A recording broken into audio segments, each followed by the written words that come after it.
like and subscribe, please. Hey guys, welcome to my review of Married to Medicine Reunion Part 3. I have one question. When is Contessa's birthday?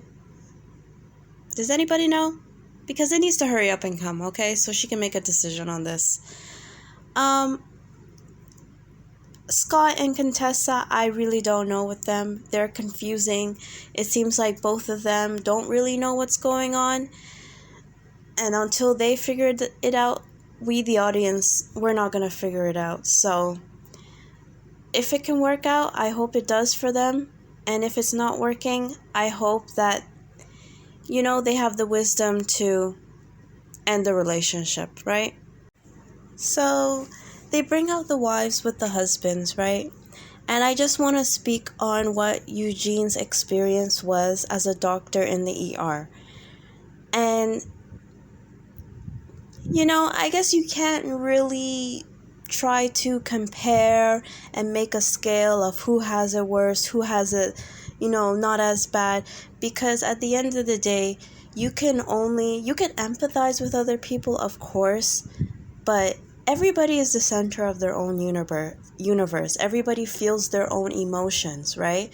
So intellectually, you can understand that someone may have it worse, but that doesn't take away from your own personal experience. And if you're going through a difficult time, you're going through a difficult time. Although we can all acknowledge that being an ER doctor during COVID, you're probably going to have a hard time with it. So, but here's the thing. When the other ladies were talking to Toya, they weren't talking to Eugene. I hate to say it like this, but they weren't talking to Eugene directly. They were talking to Toya. Toya is not in the ER. That's not to say that Toya didn't have a hard time. I can only imagine how difficult it must have been for her to deal with her husband, who is going through something. Plus, she is going through her own thing, like we all have during COVID.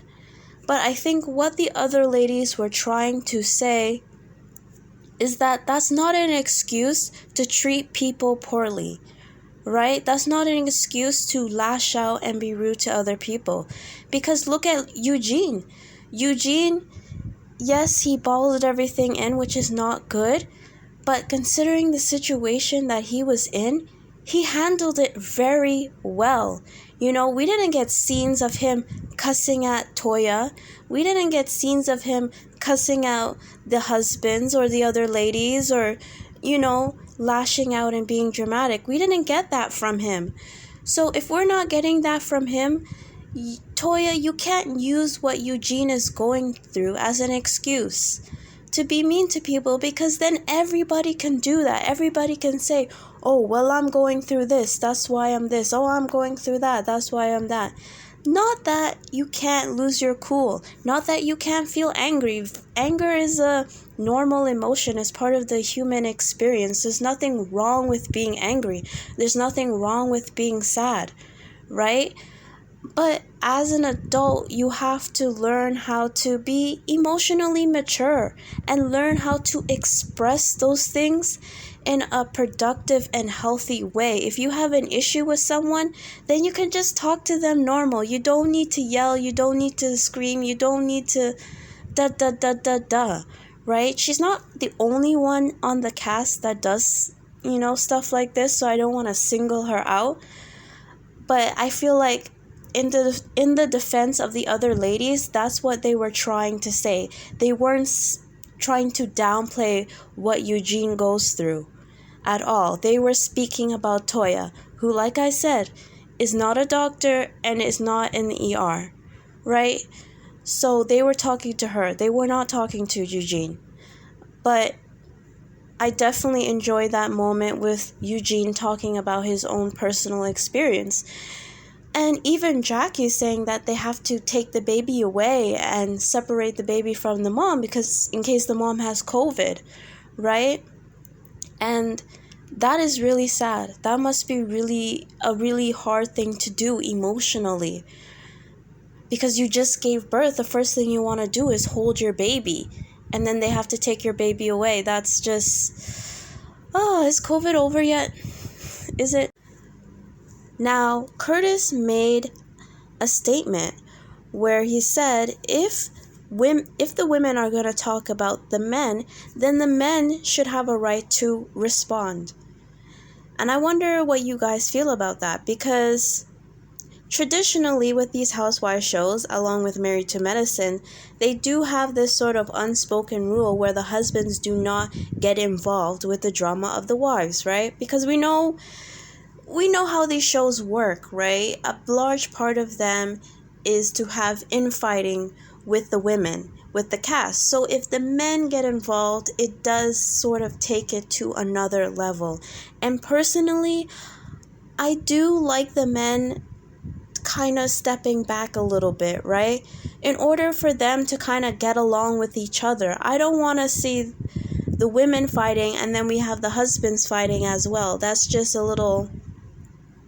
it's a little too much. But when it comes to Quad, when she was talking about Toya lying, begging, and stealing to get her home, that does involve Eugene. It does. He's involved in that. Because Toya's not buying this house by herself, right? Toya's not stealing by herself. Toya's not begging by herself. So indirectly, you are involving Eugene in that. And Quad said, oh, well, I said that because Toya said something about me. So because someone says something about you, you go and you spread lies about them. Hello, she borrows. It's called getting a mortgage. Plenty of people get mortgages when buying a home. Like, that's not controversial or anything. So what are you trying to do? That's not an excuse that, oh, someone hurts me, so I'm gonna lie on them. What?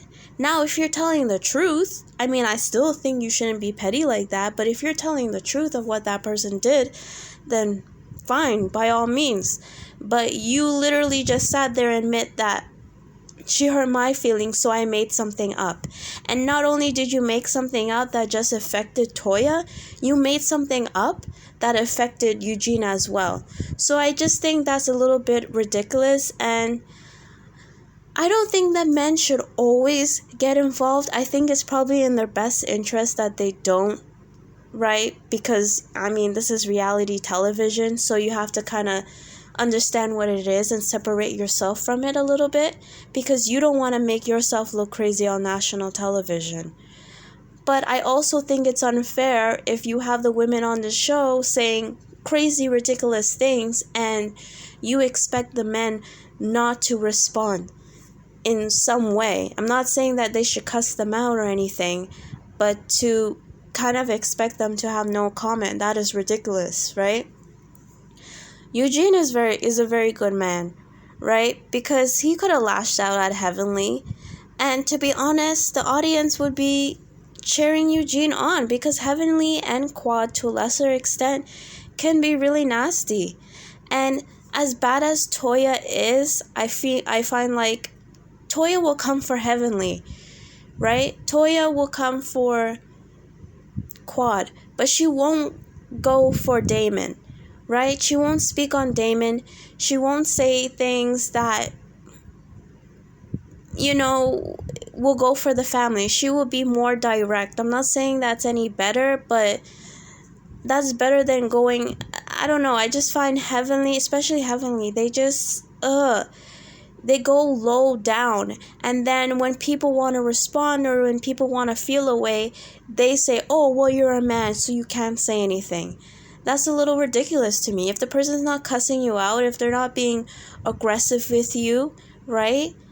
And if they have something to say, they should be able to say it. I think the men and the women should be able to interact with each other. And if the men have something to say, they should be able to say it. Respectfully, of course. But it's not that you can say whatever you want to them and their family and they can't respond. I think that's completely unfair. Like, I'm Karan right now. Like, I don't understand what's going on with Contessa and Scott. It's really confusing And to be honest, it's getting to the point where I feel like they're both playing games. They're both playing games because Contessa is annoying me. She's always turning to the other ladies. Oh, you can tell what's going on, right? Oh, I'm going to pass it to you and you say what you think and da da da. They're both playing games at this point. I do hope they get therapy, but I am done with them. Who's the shadiest one of them all? Heavenly, heavenly, heavenly. I mean, I swear Andy asks this question every season. Who's the shadiest one? And every season the answer is Heavenly. You don't need to think about it. It's Heavenly. She's the shadiest one. But that's her stick. People think it's cute, so she's gonna continue doing that, right? So they're closing out the show, and usually at the end of the show they try to be all positive and happy, but of course Quad, she's still upset about Toya dissing her home or whatever it is, calling her condo or calling her townhouse an apartment. And at this point I just think it's really corny to have these ladies arguing over, oh, your house is 2 square feet smaller than mine. My house is 2 square feet bigger than your house, so I'm better than you. And it's just so petty. None of the ladies on the stage are broke. Okay, none of the ladies on the stage is poor. You guys are very fortunate. So I think given the current climate, it's just in poor taste. Now, I know a lot of people watching these shows, particularly when it comes to the housewives, they want to see wealth. And for me, I don't give a damn about how wealthy you are. You're richer than me. Maybe because I'm poor, so my standards are not that high. But I think it's more important to watch people that are entertaining, that have, interesting personality, interesting stories. So people kind of trying to shade each other about, oh, you're broke. My house is bigger than you. I'm driving this car. I have this label and you don't. It's just sort of corny to me. It really is. It's unnecessary. Just get over it, okay? Quad, you have your beautiful home, right? So if you're happy in your beautiful ass home that looks like a resort, what do you care if someone calls your townhouse an apartment? You know what it is. Right? And you're not even in that damn townhouse anymore. So let it go. Let it go. Please. It's just corny. Other than that, I did like how it ended. Besides Toya and Quad, which is fine. I can take that. But I loved how all the ladies kind of agreed that they're going to work their shit out. Because at the end of the day, what makes this show work is not just the drama, it's the genuine relationships that these ladies have with each other. And once you lose that, I feel like it just switches up the dynamic of the show and it starts to go downhill. What we love to see is authentic relationships, and that's why some of the housewife shows are not doing so well, because it's very clear that they're just bringing in random people together. And these random people don't really have a friendship with each other. They're not really connecting. They don't make sense with each other. So that's what Married to Medicine has that the other shows don't. And I don't want to see them lose that over petty drama. Right? Because without that, nothing matters. Nothing matters. Because if they fight, it's like, well, yeah, it makes sense that they fight because they don't like each other. The stakes are not high. If there's genuine relationships here and they fall out with each other, I hate to say it, but it's more interesting to see because the stakes are high. There's real emotions involved because they really do love and care for each other. I don't want to see a bunch of people just, when the cameras go down, which Toya brought up, that they used to hang out all the time without the cameras, but now it seems like the only time they get together is when the cameras is around, and I don't like that. Candy from Real Housewives of Atlanta mentioned that she doesn't really talk to anybody unless there's cameras there. I get it, but I don't like that. I like to feel like these ladies are friends. I do. But I also understand how being in reality television can really mess up friendships. So, it's difficult. And it is what it is. Overall, the season was okay. It wasn't the greatest, but I feel like I have an affinity for all the ladies. They have great personalities. They're interesting to watch. So even if they're just reading the telephone book, there's still some entertainment value to them, right? And yeah, I'm looking forward to next season. I'll watch, And like I said, I loved how it ended. I loved how they decided they're gonna try and make their relationship work. So we'll see how that goes. That's everything, guys. See ya.